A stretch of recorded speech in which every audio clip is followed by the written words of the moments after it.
So are you ready to dive into this Padel stuff? Oh, yeah. Let's do it. Okay, cool. So you sent me this whole stack of articles all about Padel, and looks like it's becoming really popular, It is, yeah. exploding in popularity.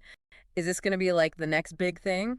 It might be. Bigger than pickleball, even. Yeah, could be. Wow. Some of these articles are saying some pretty wild things. Yeah, I know, right? It's pretty crazy how fast it's growing. Like, we're talking about a 181% increase globally from 2020 to 2022. Globally. Yeah, globally. Wow. And it's not just, like some online trend either. It's like real world action. I mean, look at Spain. They are going all in, building thousands of new courts every single year. Wait a minute, thousands. One of these articles said Spain already has like over 20,000 Padel courts. Yeah, something like that. And like over 4 million people play Padel regularly. It's huge over there, yeah. As more people playing Padel than tennis. Yeah, pretty much it's overtaken it. In Spain. Wow. I mean, is that like a sign of what's to come for other countries, you think? Well, it's interesting you say that because each country seems to be kind of doing its own thing with Padel. Like you've got Spain, where it's just like ingrained in the culture now. It's like their thing. Exactly. Yeah. But then you look at Sweden, and they're seeing crazy growth, like triple digits. Right. Yeah, Padel courts are like popping up everywhere. I read about this one that was in like an abandoned warehouse. Oh, wow. Yeah, they turned it into a Padel haven. And then there's Italy, Okay. taking this like super luxurious approach to Padel, integrating it into these like high-end resorts and fitness centers. So like fancy Padel. Fancy Padel, exactly. Because you know what really got me was this article about the UAE. Oh yeah, what about it? They are not playing around. No, they're not. They're turning Padel clubs into these like full-blown lifestyle destinations, cafes, lounges, the whole 9 yards.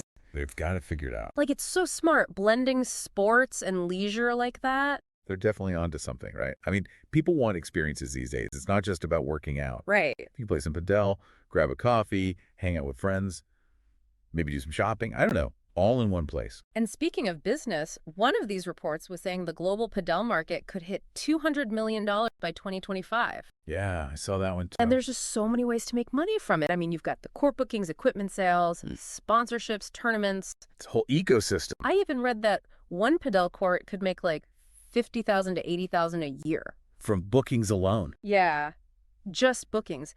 Is that even possible? Oh, yeah, definitely. And that's just like the tip of the iceberg. Oh, wow. Think about the equipment.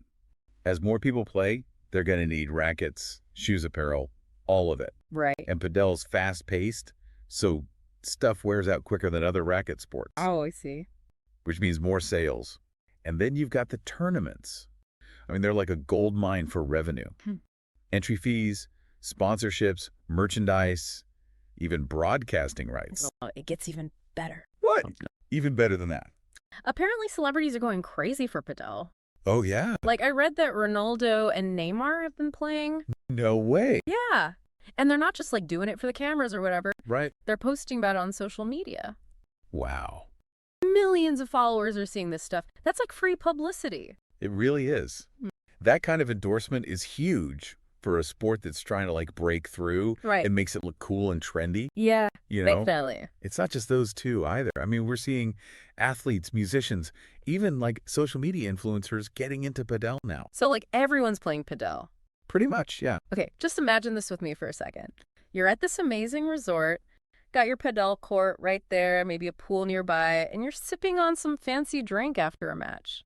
Sounds nice. Right. That's the dream. I know. And that's the kind of experience that's getting people hooked on Padel. I think so too. It's not just about the luxury though. I mean, Padel courts are popping up everywhere. Cities, suburbs, even small towns. Really? Yeah. Think about what that means. More jobs for Padel instructors. Oh. More demand for equipment. That's true. More opportunities for everyone to like get involved in the sport. Okay, so I think we've got the basics of like why Padel's blowing up. Yeah. But now I'm curious about the sport itself. Like what makes it so special? How's it different from tennis? Okay, good question. Yeah. So Padel, it's played on a smaller court than tennis.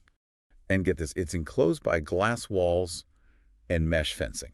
Oh, wow. Yeah. So you can actually use the walls in your strategy. Oh, interesting. Yeah. So you get these crazy rallies with the balls bouncing off the walls. It's really dynamic. Right. Good way to put it. And the scoring is pretty simple, similar to tennis. Okay. But What really makes Padel stand out is it's like super easy to learn. Yeah.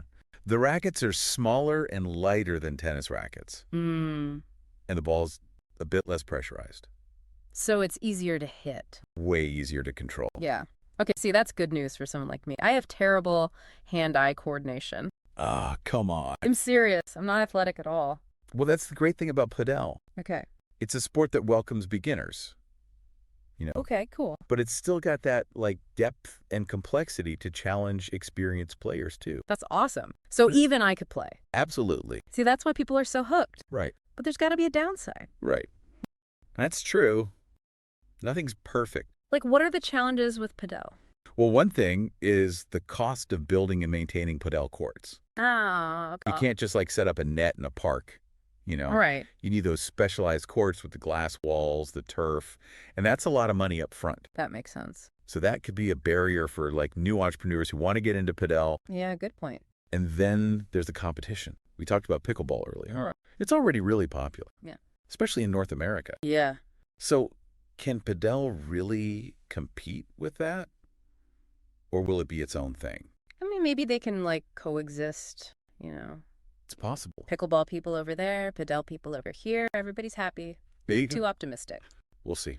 Yeah, it's possible. I think there's definitely room for both sports. They appeal Yeah. to different people, you know. Right. But even if they can coexist peacefully, like you said, Padel still has some hurdles to overcome. Yeah. Okay. I mean, we've seen this kind of growth before in other industries. And sometimes it can lead to a bubble. Oh, like when everyone was going crazy for those fidget spinners? Exactly. Yeah, they were everywhere. And then suddenly, poof, they were gone. Yeah. Are you saying that could happen with Padel? It's a risk. Hype can sometimes get ahead of the actual demand. True. We have to make sure that like all this infrastructure development, all these Padel courts being built, Mm-hmm. that it aligns with the actual interest in the sport. We don't want to end up with a bunch of ghost courts, you know. Yeah, like those abandoned squash courts you see in some gyms. Exactly. Okay. So maybe Padel's not going to take over the world, Whoa. but it's still pretty cool. Oh yeah, absolutely. These articles keep talking about the social and community aspect of Padel. Right. What's that all about? So it's like when you step onto a Padel court, it's not just about hitting a ball. Okay. It's about connecting with other people, people who like share your passion. It's a social sport. You know? Sure. It's played in doubles. So you're always interacting with your partner, with your opponents. Right. And because the court is enclosed, it creates this like intimate, almost gladiatorial feel. So you're all in this Padel arena together, battling it out, Yeah, exactly. but like having fun too. Yeah, exactly. And that shared experience creates this camaraderie that goes beyond the court. People hang out afterwards, they grab drinks, they talk about the game. I even read about this one Padel club in London. They organize all sorts of events, social gatherings, themed tournaments. They even have weekend trips. It's a whole community.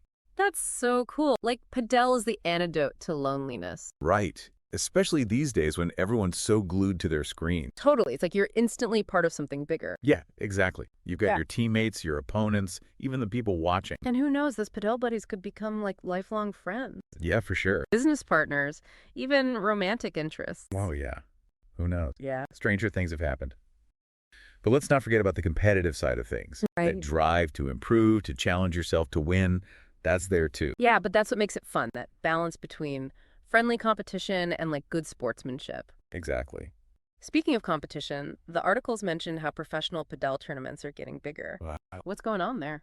Things are heating up for sure. We're Yeah. seeing more events, bigger prize pools, more media attention. Remember those celebrity endorsements we talked about? Uh-huh. They're really helping to raise the profile of professional Padel. So are you saying we could be watching Padel on ESPN in a few years? Maybe? Primetime Padel matches, fantasy Padel leagues, kids trading Padel cards. That could happen. It's got that visual appeal, you know? Mhm. Yeah. Fast-paced, dynamic, all those crazy rallies with the walls. Yeah, I can already picture it. And that's a spectacular back wall shot for the win. The crowd is going wild. See? With the right marketing, Padel could really capture a global audience. All right, so let's say this whole pro Padel thing takes off. Okay. What kind of impact could that have beyond the entertainment? Well, think about it. You've got athletes who can turn pro and actually make a living playing Padel. Right. You've got coaches who specialize in Padel training, Mm-hmm. companies making and selling Padel equipment, apparel, accessories. Yeah. It's a whole new industry. Wow, we really have come a long way from wondering if Padel was just a fad. We have. It's amazing what you can learn when you really dive deep into something. It is. But let's bring it back down to earth for a second. Okay. What advice would you give to someone listening to this who's thinking, okay, Padel sounds awesome, but where do I even start? Good question. Like, should they just Google Padel near me? That's a good first step. Yeah. Yeah, Padel clubs are popping up everywhere, so there's probably one nearby. I'd also recommend looking for some Padel lessons or clinics. It's a fun way to learn the basics. And you'll meet other people who are just starting out too. It's always more fun to learn something new with other people. Exactly. And don't be afraid to ask questions. Yeah. Most Padel instructors are super passionate about the sport. They love to share their knowledge. They can give you tips on technique, strategy, even help you find the right equipment. It's like having a Padel mentor. Oh, I like that. Finding your Padel tribe. Exactly. So if someone's listening and they're thinking, oh, Padel's only for super athletic people, what would you say to them? I would say, come on, give it a shot. Padel is way more accessible than people realize. It's easy to learn, and you don't have to be like a pro athlete to enjoy it. It's about having fun, connecting with people, and maybe getting some exercise too. You know what? I'm actually feeling a little Padel fever myself now. See? I told you. This conversation's been really eye-opening, but we can't forget about those downsides we talked about. Right. The cost of the courts, the competition, the bubble risk. How do we make sure Padel grows in a good way? I think focusing on building like a solid foundation for the sport is important. Yeah, for sure. Making sure Padel clubs are run well, Definitely. instructors are properly trained, and that it's accessible, you know? Yeah, to everyone. All ages, all skill levels. Exactly. We don't want it to become like this exclusive elitist thing. Right. It should be welcoming, inclusive. For sure. And that goes along with promoting that social community vibe. Yeah, absolutely. Highlighting those stories of people connecting, Yes. building friendships, Right. creating their Padel tribe. I was reading about some really cool community initiatives. Oh, yeah. Yeah. Programs that introduce Padel to underprivileged kids. Wow. Padel leagues for seniors. Nice. Even like Padel therapy sessions for people with disabilities. That's incredible. So Padel really has the power to bring people together It really does. from all walks of life. And I think that's something we need to like celebrate and nurture as the sport grows. For sure. But it's not just about like the warm fuzzies, you know. Yeah. There's a real opportunity to use Padel for like positive social change. Oh, wow. Okay. What do you mean by that? Well, think about it. Padel promotes teamwork, communication, strategic thinking. Yeah. Those are all valuable life skills. And since Padel is relatively easy to learn, it could be a great way to engage people who aren't into traditional sports. You know, so it's not just a sport, it's like a tool for growth. Exactly. Personal growth, societal growth. Yeah. As Padel gains more recognition, more support, Yeah. we could potentially use it to address issues like social isolation, physical inactivity, even like youth delinquency. I never thought about it like that. It's like we've stumbled onto this secret weapon for making the world a better place. Well, maybe not a secret weapon, Okay. but it's definitely a powerful tool, you know. Right. But we do need to be mindful of those downsides we talked about. The bubble risk, competition, making sure it's accessible for everyone. Yeah, for sure. But overall, I'm really optimistic about Padel's future. Me too. It's amazing how quickly it's grown. It is. And with the right approach, I think it could be really transformative. I agree. I think the biggest takeaway for our listeners today is this. Okay. Don't just observe the Padel phenomenon from the sidelines. Jump in. Yeah. Give it a try. See where it takes you. You could even open the first Padel club in your town. Exactly. Create the next big Padel racket. Become a world-famous coach. The possibilities are endless. They are. All right, that's it for today's deep dive into the world of Padel. We'll see you next time for another fascinating exploration.